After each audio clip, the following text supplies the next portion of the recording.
जय श्री हरि भक्तजनों, जय श्री लक्ष्मी नारायण। आप सभी भक्तजनों का बहुत बहुत स्वागत है मेरे यूट्यूब चैनल जय सनातन धर्म में। भक्तजनों, प्रारंभ करते हैं जया एकादशी व्रत कथा। सभी भक्तजनों से निवेदन है कि इस कथा को पूरे ध्यान और साफ मन से सुने।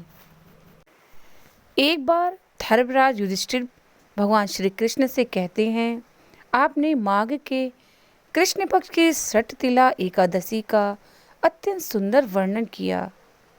प्रभु, आप स्वदेश, अंडज, उद्दिज और जरायु चारों प्रकार के जीवों के उत्पन्न, पालन तथा नाश करने वाले हैं। अब आप कृपा करके माघ शुक्ल एकादशी का वर्णन कीजिए। इसका क्या नाम है, इसके व्रत की क्या विधि है और इसमें कौन सी देवता का पूजन किया जाता है। धर्मराज युधिष्ठिर की बात सुनकर भगवान श्री कृष्ण कहने लगे कि हे राजन, इस एकादशी का नाम जया एकादशी है। इसका व्रत करने से मनुष्य ब्रह्मा हत्या आदि पापों से छूटकर मोक्ष को प्राप्त होता है। इसके प्रभाव से भूत पिशाच आदि योनियों से मुक्त हो जाता है। इस व्रत को विधि पूर्वक करना चाहिए। अब मैं तुमसे पद्म पुराण में वर्णित इसकी महिमा की एक कथा सुनाता हूँ। तुम ध्यान से सुनो। देवराज इंद्र स्वर्ग में राज करते थे और अन्य सब देवगण सुखपूर्वक स्वर्ग में रहते थे। एक समय इंद्र अपनी इच्छानुसार नंदनवन में अप्सराओं के साथ विहार कर रहे थे और गंधर्व गान कर रहे थे। उन गंधर्वों में प्रसिद्ध पुष्पदंत तथा उसकी कन्या पुष्पवती और चित्रसेन तथा उसकी स्त्री मालिनी भी उपस्थित थे। साथ ही मालिनी का पुत्र पुष्पवान और उसका पुत्र माल्यवान भी उपस्थित थे। पुष्पवती गंधर्व कन्या माल्यवान को देखकर उस पर मोहित हो गई और माल्यवान पर काम बाण चलाने लगी। उसने अपने रूप, लावण्य और हाव भाव से मूलवान को अपने वश में कर लिया। हे राजन, वह पुष्पवती अति सुंदर थी।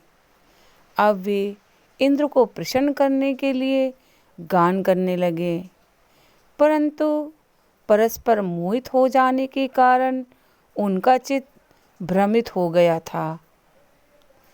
इनके ठीक प्रकार न गाने तथा स्वर ताल ठीक न होने से इंद्र इनके प्रेम को समझ गया और उन्होंने इसमें अपना अपमान समझकर उनको शाप दे दिया। इंद्र ने कहा, हे मूर्खों, तुमने मेरी आज्ञा का उल्लंघन किया है, इसलिए तुम्हारा धिक्कार है। अब तुम दोनों स्त्री पुरुष के रूप में मृत्यु लोक में जाकर पिशाच रूप धारण करो और अपने कर्म का फल भोगो।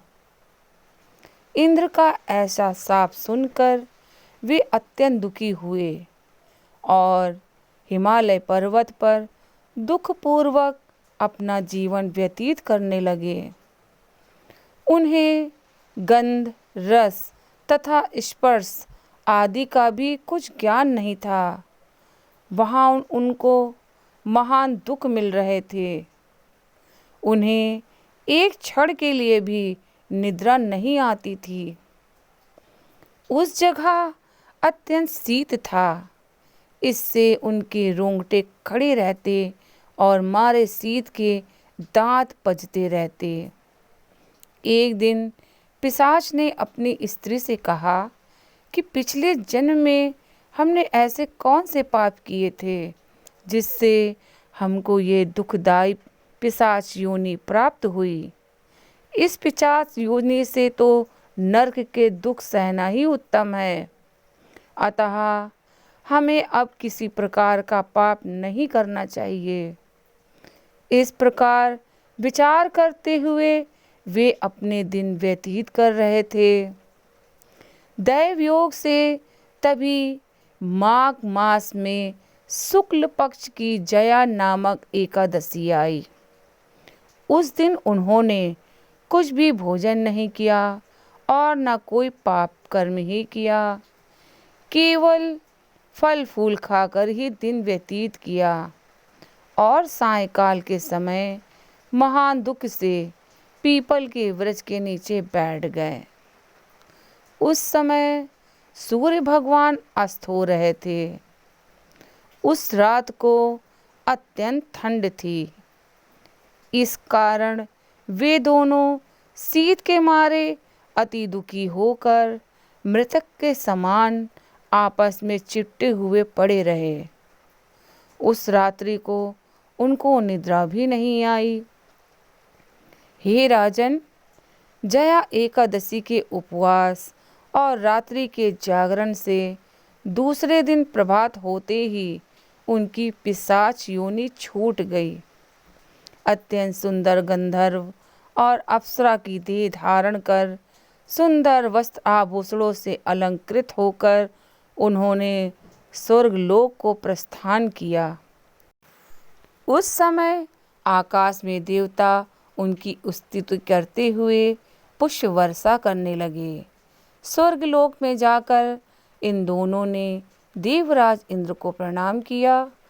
इंद्र इनको पहले रूप में देखकर अत्यंत आश्चर्यचकित हुआ और पूछने लगा कि तुमने अपनी पिशाच योनि से किस तरह छुटकारा पाया, सो सब बतलाओ। माल्यवान बोले कि हे देवेंद्र, भगवान विष्णु की कृपा और जया एकादशी के व्रत के प्रभाव से ही हमारी पिशाच योनि देह छूटी है। तब इंद्र बोले कि हे मालवान, भगवान की कृपा और एकादशी का व्रत करने से न केवल तुम्हारी पिशाच योनि छूट गई, वरन हम लोगों के भी वंदनीय हो गए, क्योंकि विष्णु और शिव के भक्त हम लोगों के वंदनीय हैं। अतः आप धन्य हैं।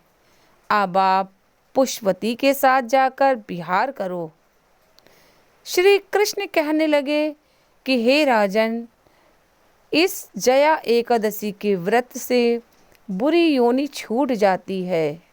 जिस मनुष्य ने इस एकादशी का व्रत किया है, उसने मानो सब यज्ञ जप दान आदि कर लिए। जो मनुष्य जया एकादशी का व्रत करते हैं, वे अवश्य ही 1000 वर्ष तक स्वर्ग में वास करते हैं। कथा का यही समापन होता है। बोलो ओम नमो भगवते वासुदेवाय नमः। भक्तजनों, वीडियो को लाइक और चैनल को सब्सक्राइब करना ना भूलें। भगवान विष्णु की कृपा सदैव आप पर बनी रहे।